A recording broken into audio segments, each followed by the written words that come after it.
मसरख के चैनपुर गांव में मसरख महाराजगंज रेलखंड पर बनी रेलवे ओवरब्रिज की सड़कें आजकल गड्ढे में तब्दील हो गई है, जिसे बाइक चालक घायल और विकलांग बनते जा रहे हैं।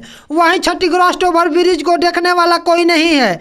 आपको बता दें कि ओवरब्रिज पर बने छोटे मोटे गड्ढे की वजह से सवार और कार सवार लगातार दुर्घटना का शिकार हो रहे हैं, पर कोई इस मुद्दे पर ध्यान देने वाला नहीं है। यह ओवरब्रिज NH 227 से रामजानकी पथ और छपरा मसरख के SH 90 तथा पटना सीतलपुर SH 73 को जोड़ते हुए मोहम्मदपुर, गोपालगंज, बेतिया, चंपारण और नेपाल को जोड़ती है।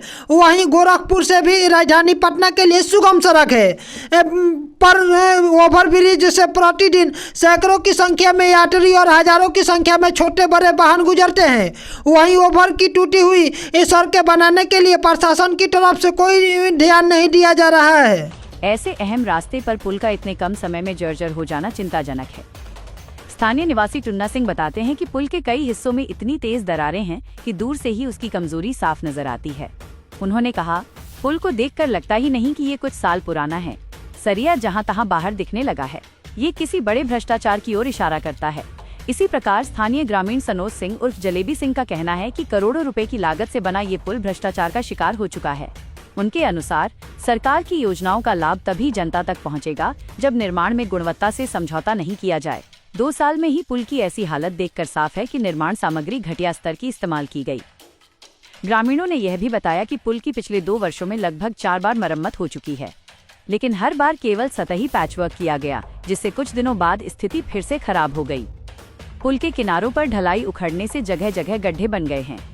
बारिश के मौसम में ये गड्ढे और गहरे हो जाते हैं, जिससे दोपहिया चालकों के फिसलने और गिरने की घटनाएं बढ़ जाती हैं। नारायणी सेवा संस्थान के समन्वयक अखिलेंद्र सिंह कहते हैं कि इस मार्ग पर बालू और गिट्टी लदे भारी वाहनों की तेज रफ्तार से आवाजाही के कारण सड़क और पुल की स्थिति और खराब हुई है। हालांकि हाल के दिनों में ओवरलोड ट्रकों पर कुछ हद तक नियंत्रण हुआ है, लेकिन पुल की कमजोर संरचना पहले ही बोझ सह पाने में असमर्थ हो चुकी थी। उन्होंने कहा, यहाँ हर दिन छोटे बड़े हादसे हो रहे हैं। कई लोगों के हाथ पैर टूट चुके हैं। यदि समय रहते ध्यान नहीं दिया गया तो बड़ी जनहानि हो सकती है। स्थानीय दुकानदारों और राहगीरों में भी डर का माहौल है। लोगों का कहना है कि रोजाना स्कूल बसें, एम्बुलेंस और यात्री वाहन इसी रास्ते से गुजरते हैं। यदि पुल अचानक बैठ जाए या कोई बड़ा हिस्सा टूटकर गिर जाए तो बड़ी संख्या में लोगों की जान को खतरा हो सकता है। समस्या है कि ये जो पुल बना है, ओवरब्रिज बना है लोगों की आने जाने का, इसमें सरिया तक दिख रहा है। इस पुल की स्थिति बहुत जर्जर है। हम इस पर ज़्यादा क्या कहें ना, क्योंकि रोड और पुलिया का जो स्थिति है इससे सभी लोग परेशान हैं। कभी भी यह दुर्घटना हो सकती है, इससे आदमी अनजान नहीं है ना। और इस पर इस चीज़ को यहाँ के जो ठेकेदार है, हमारी राज्य सरकार है, ये सारी व्यवस्था उन्हीं लोगों के जिम्मे आती है। वो पथ निर्माण जो है उनको देखना है कि कहाँ क्या स्थिति है।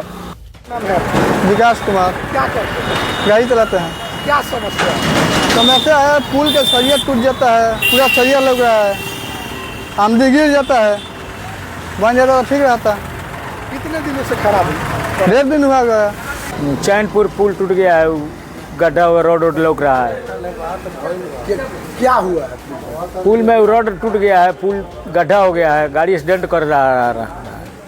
आए दिन इस पुल पर टूटने के कारण लोगों का हाथ गोड़ टूट रहा है, एक्सीडेंट से लोग मर रहा है। इस पुल पर कोई देखने वाला नहीं है, कोई सुनने वाला नहीं है। क्या हुआ है? यहाँ जगह जगह पर सब गड्ढा होकर के टूट गया है। सरिया लगना दिख रहा है, सरिया सब लौक रहा है।